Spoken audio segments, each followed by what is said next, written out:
The Master saw that you needed a fitness for his heavenly kingdom. He did not leave you in the furnace for the fire of affliction to consume. As a refiner and purifier of silver, he kept his eye upon you, watching the process of purification until he should discern his image reflected in you. Although you have often felt affliction's flame kindling upon you, and at times have thought it would consume you, yet the loving kindness of God has been just as great toward you at these times as when you were free in spirit and triumphing in him. The furnace was to purify and refine, but not to consume and destroy. I saw you struggling with poverty, seeking to support yourself and your children. Many times you knew not what to do. The future looked dark and uncertain. In your distress you cried unto the Lord, and he comforted and helped you, and hopeful rays of light shone around you. How precious was God to you at such times! How sweet his comforting love! You felt that you had a precious treasure laid up in heaven. As you viewed the reward of the afflicted children of God, what a consolation to feel that you could claim him as your Father. Your case was, in reality, worse than if you had been widowed. Your heart was agonized by the wicked course pursued by your husband. But his persecutions, his threats and violence did not lead you to trust in your own wisdom and forget God. Far from this, you sensibly felt your weakness and that you were incapable of carrying your burdens, and in your conscious weakness you were relieved by bringing your heavy burdens to Jesus, the great burden bearer. How you cherished every ray of light from his presence, and how strong you often felt in his strength. When a storm of persecution and cruelty unexpectedly burst upon you, the Lord did not suffer you to be overwhelmed, but in those times of trial you realized strength, calmness, and peace, which were a marvel to you. When railing accusations and taunts more cruel than spears and arrows have fallen upon you, the influence of the Spirit of God upon your heart has led you to speak calmly, dispassionately. It was not in nature to do this. It was the fruit of the Spirit of God. It was the grace of God which strengthened your faith amid all the heart sickness of hope deferred. Grace fortified you for the warfare and hardships, and brought you through conqueror. Grace taught you to pray, to love, and trust, notwithstanding your unfavorable surroundings. As you repeatedly realized that your prayers were answered in a special manner, you did not feel that it was because of any merit in yourself, but because of your great need. Your necessity was God's opportunity. Your life in those days of trial was to trust in God. And the manifestations of his special deliverance when in most trying places were like the oasis in the desert to the faint and weary traveler. The Lord did not leave you to perish. He frequently raised up friends to aid you when you least expected it.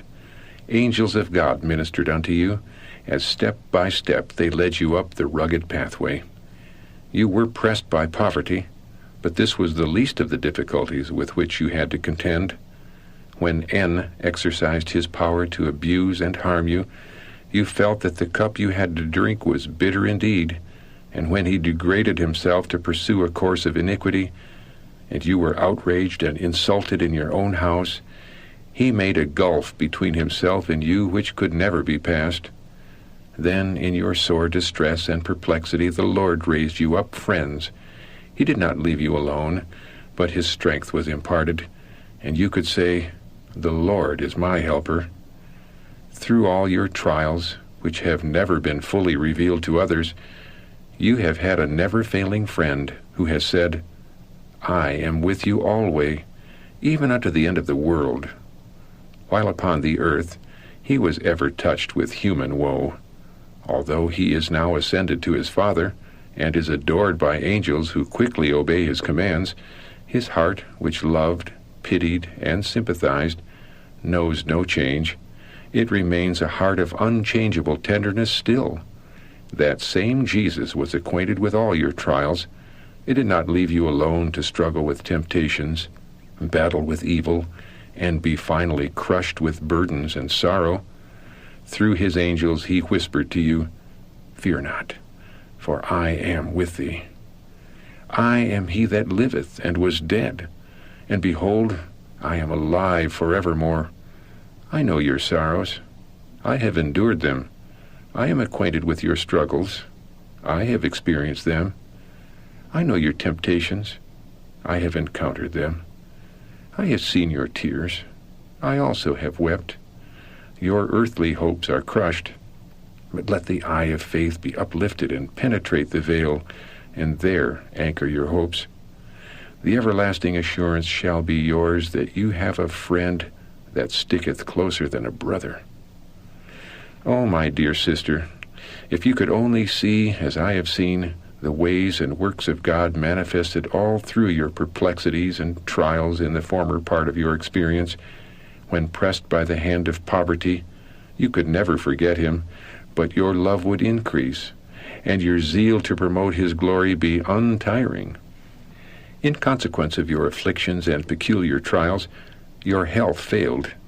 The friends of the cause of God were but few, and many of them were poor, and you could see but little to hope for, on the right hand or on the left. You looked upon your children and your destitute, helpless condition, and your heart well nigh fainted. At this time, through the influence of Adventists who had united with the Shakers, and in whom you had confidence because they had been your friends in time of need, you were induced to go among that sect for a time. But the angels of God did not leave you. They ministered unto you and were as a wall of fire about you. Especially did the holy angels protect you from the deceptive influences which prevail among that people. The Shakers believed that you would unite your interest with theirs, and they thought that if they could induce you to become one of them, you would be a great help to their cause, for you would make an ardent member of their society. They would have given you a high position among them. Some of the Shakers had received spiritual manifestations, telling them that you were designed of God to be a prominent member of their society, but that you were one who should not be urged, that kindness would have a powerful influence where force or pressure would cause a failure of their hopes. Magnetism was exercised among them in a powerful manner. Through this power they flattered themselves that you would be brought to view things in the same light in which they viewed them. You were not aware of all the arts and deception used to bring about their purpose. The Lord preserved you. There seemed to be a circle of light round about you, proceeding from the ministering angels, so that the darkness which prevailed about you did not cloud the circle of light. The Lord opened the way for you to leave that deceived community, and you left unharmed the principles of your faith as pure as when you went among them. Your diseased arm was a great affliction. You had turned to the right and to the left for help. You had consented to have a woman try her boasted skill upon you. This woman was a special agent of Satan. Through her experiments, you nearly lost your life. The poison introduced into your system was sufficient to kill a person of the most robust constitution. Here again, God interposed, or your life would have been sacrificed. Every means you had resorted to for the recovery of health had failed. Not only your arm, but your entire system was diseased. Your lungs were affected, and you were fast going down to death. At this time you felt that God alone could deliver. You could do one thing more. You could follow the direction of the apostle in the 5th chapter of James. You there made a covenant with God that if he would spare your life to minister still to the wants of your children, you would be for the Lord, and him only would you serve. You would dedicate your life to his glory. You would use your strength to advance his cause and to do good in the earth. Angels recorded the promise there made to God. We came to you in your great affliction and claimed the promise of God in your behalf. We dared not look to appearances, for in so doing we should be like Peter, whom the Lord bade come to him on the water. He should have kept his eye lifted upward to Jesus, but he looked down at the troubled waves, and his faith failed. We calmly and firmly grasped the promises of God alone, irrespective of appearances, and by faith claimed the blessing. I was especially shown that God wrought in a wonderful manner, and you were preserved by a miracle of mercy to be a living monument of his healing power, to testify of his wondrous works to the children of men. At the time you felt such a decided change, your captivity was turned, and joy and gladness in the place of doubt and distress filled your heart. The praise of God was in your heart and upon your lips. "Oh, what hath the Lord wrought?" was the sentiment of your soul. The Lord heard the prayers of his servants, and raised you up to still live and endure trials, to watch and wait for his appearing, and to glorify his name. Poverty and care pressed heavily upon you. As dark clouds at times enshrouded you, you could not forbear inquiring, "O God, hast thou forsaken me?" But you were not forsaken, although you could see no way open before you. The Lord would have you trust in his love and mercy amid clouds and darkness, as well as in the sunshine. At times the clouds would part, and beams of light would shine through to strengthen your desponding heart and increase your wavering confidence. And you would again fix your trembling faith upon the sure promises of your heavenly Father. You would involuntarily cry out, "O God, I will believe. I will trust in thee. Thou hast hitherto been my helper, and thou wilt not leave me now." As victory was gained by you, and light again shone upon you, you could not find language to express your sincere gratitude to your gracious Heavenly Father, and you thought you never again would doubt his love, nor distrust his care. You did not seek for ease. You did not consider hard labor a burden, if the way would only open that you might care for your children and shield them from the iniquity prevailing in this age of the world. It was the burden of your heart that you might see them turning to the Lord. You pleaded before God for your children with strong cries and tears. Their conversion you so much desired. Sometimes your heart would despond and faint, and you would fear that your prayers would not be answered. Then again you would consecrate your children to God afresh, and your yearning heart would lay them anew upon the altar. When they went into the army, your prayers followed them. They were wonderfully preserved from harm. They called it good luck, but a mother's prayers from an anxious, burdened soul, as she felt the peril of her children and the danger of their being cut off in their youth without hope in God, had much to do with their preservation. How many prayers were lodged in heaven that these sons might be preserved to obey God, to devote their lives to his glory. In your anxiety for your children, you pleaded with God to return them to you again, and you would seek more earnestly to lead them in the path of holiness. You thought you would labor more faithfully than you had ever done. The Lord suffered you to be schooled in adversity and affliction, that you might obtain an experience which would be valuable to yourself and others. In the days of your poverty and trial, you loved the Lord, and you loved religious privileges. The nearness of Christ's coming was your consolation. It was a living hope to you that you would soon find rest from labor and the end of all your trials, when you would find that you had not labored nor suffered too much, for the Apostle Paul declares, "Our light affliction, which is but for a moment, worketh for us a far more exceeding and eternal weight of glory." To meet with the people of God seemed to you almost like visiting heaven. Obstacles did not deter you. You could suffer weariness and hunger for temporal food, but you could not be deprived of spiritual food. You earnestly sought for the grace of God, and you did not seek in vain. Communion with the people of God was the richest blessing you could enjoy. In your Christian experience, your soul abhorred vanity, pride, and extravagant show.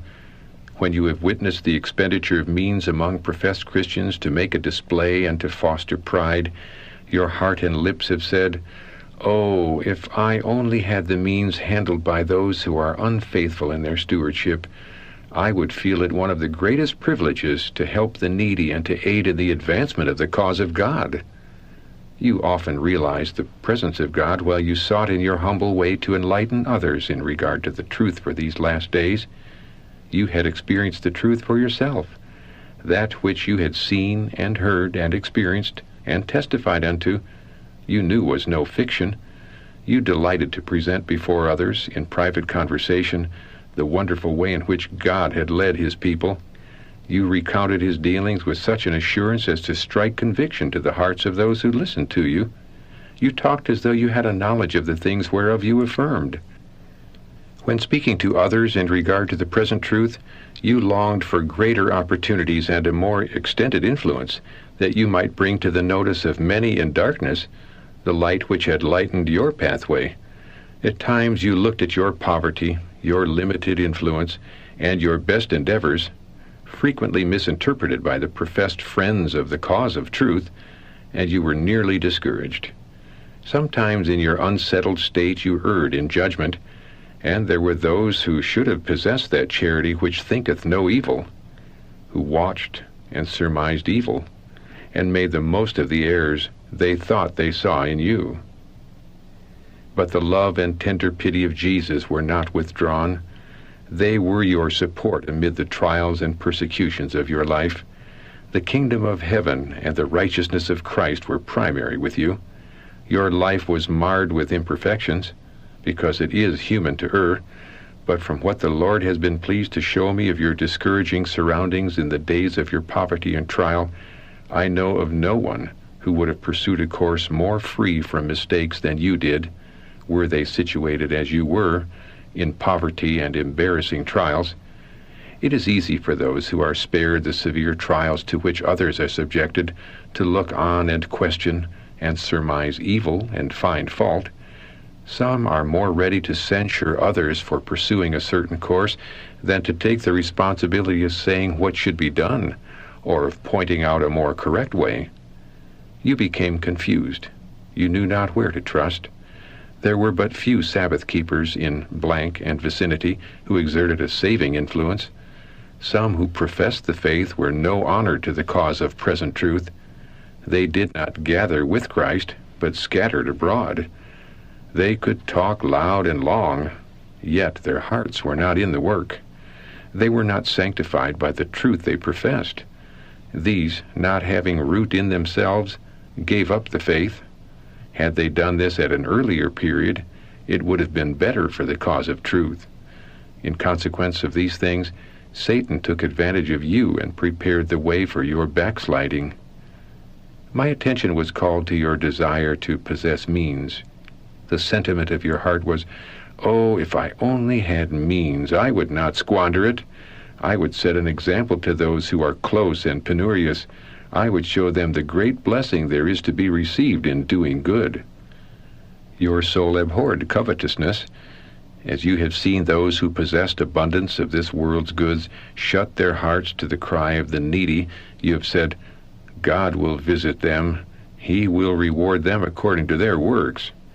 As you have seen the wealthy walking in their pride, their hearts girt about with selfishness as with iron bands, you have felt that they were poorer than yourself, although you were in want and suffering. When you have seen these purse-proud men bearing themselves loftily because money has power, you have felt pity for them, and in no case would you have been induced to change places with them. Yet you desired means that you might so use it as to be a rebuke to the covetous.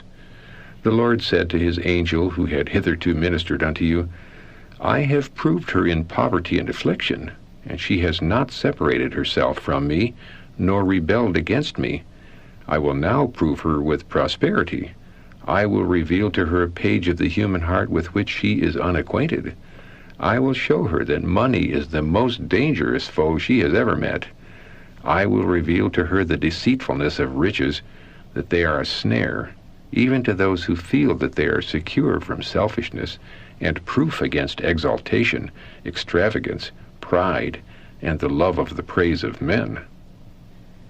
I was then shown that a way was opened for you to improve your condition in life, and at length to obtain the means which you had thought you would use with wisdom and to the glory of God. How anxiously did your ministering angel watch the new trial to see how you would stand the test. As means came into your hands, I saw you gradually and almost imperceptibly separating from God. The means entrusted to you were expended for your own convenience, to surround yourself with the good things of this life. I saw the angels looking upon you with yearning sadness, their faces half averted, loath to leave you. Yet their presence was not perceived by you, and your course was pursued without reference to your angel guard. The business and cares of your new position claimed your time and attention, and your duty to God was not considered. Jesus had purchased you by his own blood. You were not your own. Your time, your strength, and the means you handled all belonged to your Redeemer. He had been your constant friend, your strength and support when every other friend had proved a broken reed. You have repaid the love and bounty of God with ingratitude and forgetfulness.